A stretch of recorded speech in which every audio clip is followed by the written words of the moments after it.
Alright guys, so today gonna be going to the shop to work on the black E30. I picked up some parts for it. I had to address the quarters and the front fenders since car came factory with flares and someone took them off. So I got a set of OEM black ones, BMW factory ones. They go for a lot of money, so picked them up for 200 bucks. But excuse my array of parts, but factory OEM BMW black with the side skirts. So yeah, I'm gonna run over to the shop, get to pulling the motor out of that car, and maybe do some test fit with the fender flares. So yeah. All right, I'm on my way. This is why I miss having a truck though. Oh my goodness, I got all this stuff loaded up in here. My flares, some parts from my brother's Datsun and whatnot. It's ridiculous. Alright, I just got to the shop. I did a quick mock-up on the over fenders and the side skirt piece just to see how they'll look. And for 200 bucks, I'm not even gonna paint these. And I have most of the mounting hardware for it.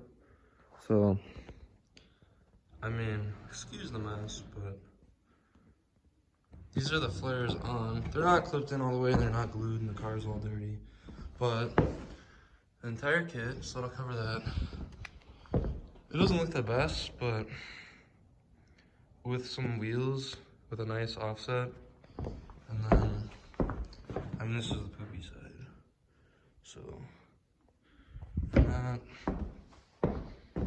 to that, it's definitely gonna be a look.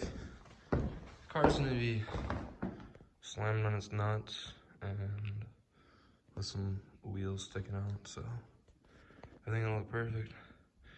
Now I gotta get to pulling this motor out. Like I said in the previous video, I just gotta disconnect the shifter, trans mounts, motor mounts, main engine ground, and some oil lines, and it should be good to come out.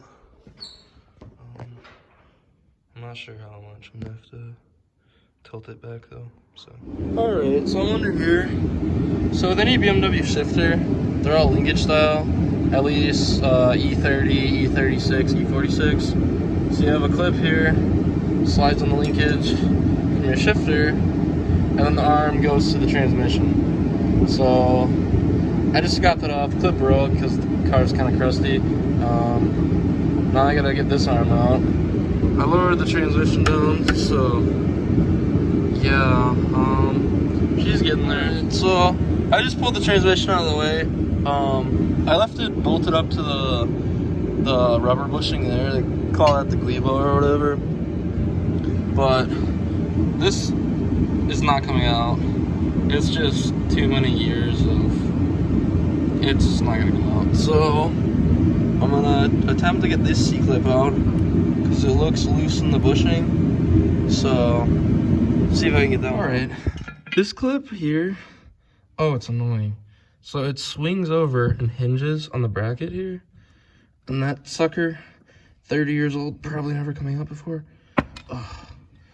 Very stubborn and very stuck. But now all my shifter stuff is disconnected. So trans mounts are out, slave cylinder still yet to do, and then motor mounts, and I gotta see what else, but she's getting close again.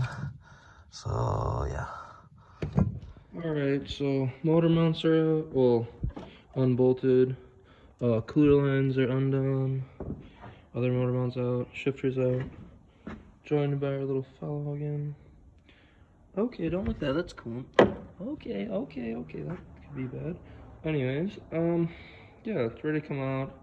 I have the RB from the 240 sitting over there, so I'm gonna have to set that on a stand and get the chains on. Alright, update.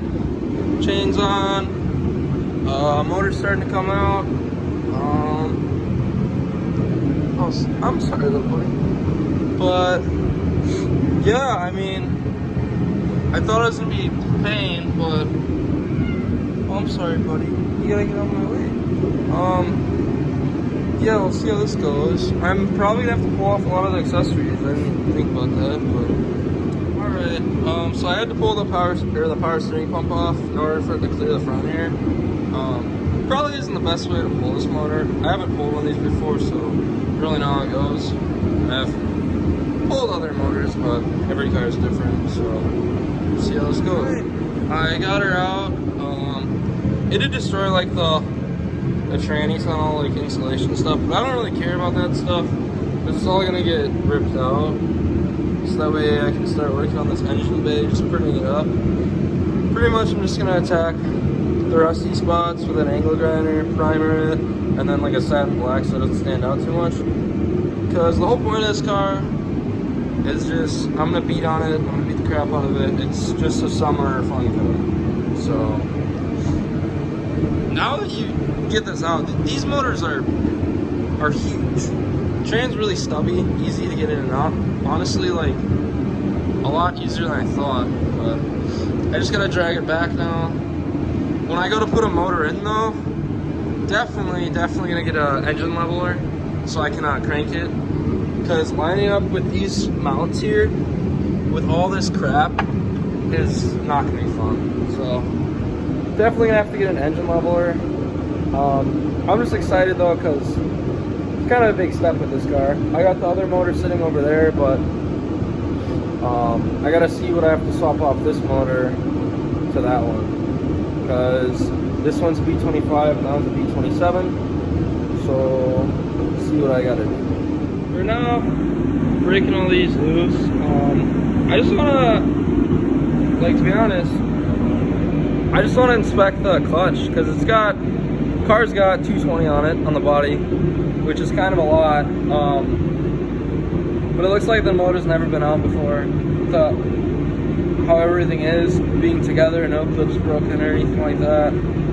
So I wouldn't be surprised if this is the OEM clutch because BMW clutches can go for, my E36 I had was at 220 when I did a clutch on it, and it was a BMW clutch, and same thing, looked like it never been done. So they're known, they go for like a lot of miles, the stock ones. So I'm curious to see what this one looks like. I got the trans off. This clutch honestly looks like brand new. I'm gonna pull the hounds off because I have a clutch alignment tool at home from doing other clutches on E36s. So my E36 had a Getrag. There's the same trans here. This is a Getrag 260, and this input shaft is the same as E36, E46, and obviously E30 BMWs. So honestly, I'm gonna steal this clutch and put on the other motor. I was gonna buy a new one, but it looks like a pretty good brand, so I'll have to pull it off and look at it some more. Another reason I know it's not, well, I'm not sure, is because it has Allen bolts, and I don't remember my other clutches using Allen bolts for here, so yeah, I mean, no, never mind. It says BMW on it. Imagine that. So I guess I'm gonna be ordering a new clutch. Honestly, the thickness looks fine, so, but I'm just gonna go with the new clutch. I don't have to deal with the clutch failure while I'm driving this summer, so yeah, I got the trans off. That rear main, this entire trans was full of fluid. I split it and it just started pissing fluid to the ground. So I'm guessing rear main went bad, leaking oil, guy kept driving it, and then rod bearing didn't get oil, probably spun the rod bearing, and that's why it's knocking so bad. But I mean, obviously he did some other things to the car that no one else really does, because why would you want to do that to your car? But yeah, here we are. Hopefully I'll be getting that sucker in pretty soon now. So I've done some research, and I think I'm gonna go with the 2.7 bottom end, because from what I've read, you can run a 2.7 bottom end with a 2.5 head with the 2.5 ECU, and it'll make around, so factory crank, these make around a 163, and with the 2.7 bottom end and a 2.5 head, they make around like 180.